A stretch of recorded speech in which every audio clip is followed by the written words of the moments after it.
নমস্কার বন্ধুরা, আমি উৎসা চলে এলাম আজকে আপনাদের সবার সাথে আমাদের আজকের রাখি বন্ধন স্পেশাল প্রোগ্রাম নিয়ে। আজকের দিনটা শিশুদের সাথে সময় কাটানোর ফুল প্ল্যানিং ছিল।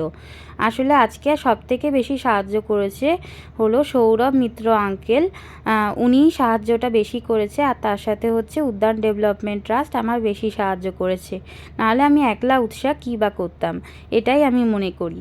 ওনারা দুজনেই মানে এই উদ্যান ডেভেলপমেন্ট ট্রাস্ট ও সৌরভ মিত্র আঙ্কেল আমার এতটাই সাহায্য করেছে যে কি বলবো। তার সাথে ওনার পরিবারও আমার অনেক সাহায্য করেছে, নাহলে আমি একলা পারতাম না। দেখতেই পাচ্ছেন বাচ্চাদের খুশি তো আর থাকাই যাচ্ছে না। মানে ওরা এতটাই আজকের দিনটা খুশি যে আমরা এতদিন পর এসছি, যে চিৎকার করে করে আর কি সবাইকে ডাকা শুরু করে দিয়েছিল। আমি একটু আগেই গিয়ে বলে আসতে চেয়েছিলাম, তবে ভাবতে পারিনি যে সবাই চলে আসবে। তারপর আস্তে আস্তে আমার হ্যান্ডমেড রাখিগুলো বেঁধে দিলাম, আর ওনার এই আন্টিরাও আর কি বেঁধে দিল। আর উদ্যান ডেভেলপমেন্ট ট্রাস্ট আর সৌরভ মিত্র আঙ্কেল যে এতটা সাহায্য করবে আমি ভাবতে পারিনি। আসলে আমি তো স্টুডেন্ট, অতটা ভালো মতন পুষ্টিকর খাবার হয়তো ওদেরকে দিতে পারি না। সামান্য একটু পড়াশুনো করাই, আর তার সাথে একটু একটু করেই খাবার দিই নিজের টিফিনের পয়সা বাঁচিয়ে।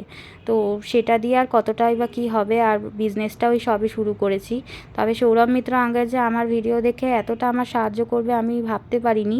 উনি সত্যিই মানে আমাকে খুব কম চিনে এতটা সাহায্য করলো, তার জন্য অনেক অনেক ধন্যবাদ। আর উদ্যান ডেভেলপমেন্ট ট্রাস্টও যে আমার এত এত সাহায্য করেছে তার জন্য অনেক অনেক ধন্যবাদ। তো মা কিছুক্ষণ ধরে ফটো তুলে নিল, ওনার বাচ্চারাও ফটো তুলতে চাইছিল দিদিমণিদের সাথে। তারপর আস্তে আস্তে খাবার ডিস্ট্রিবিউশন শুরু হলো। তো সবাইকেই তুলে দিচ্ছিল এই আন্টিরা খাবার, আমিও একটা তুলে দিলাম। তবে পুরো ক্রেডিটটাই কিন্তু আজকে সৌরভ মিত্র আঙ্কেল ও উদ্যান ডেভেলপমেন্ট ট্রাস্টকে যায়। আর আমি তো শুধু রাখিটাই পরিয়েছি।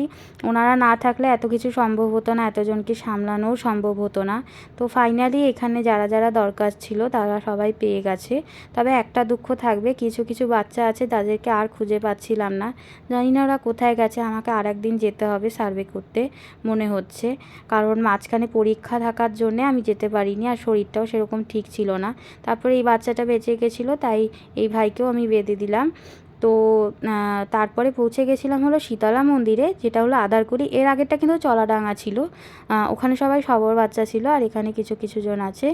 আর সেই সব বাচ্চাদেরকে আমরা আস্তে আস্তে খাবারগুলো ডিস্ট্রিবিউট করে দিলাম এখানেও। আর তারপরে একে একে সবাই আর কি চলে যাচ্ছিলো, অনেকজন দাঁড়িয়ে খেয়ে নিচ্ছিলো আর অনেকজন চলে গেছিলো। তো ফাইনালি আজকের দিনটা এইভাবেই কমপ্লিট হচ্ছিল আমাদের।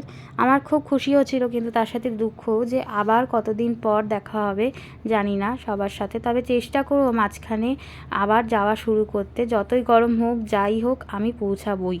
তো এটা ঠিক করে রেখেছি। আপনাদের সবার সাপোর্ট থাকলে, এইভাবে যদি সাপোর্ট করতে থাকেন তাহলে আমি অবশ্যই পৌঁছে যেতে পারবো ওদের কাছে। তো ধন্যবাদ সবাইকে, আজকের দিনটা এত সুন্দরভাবে কাটালাম।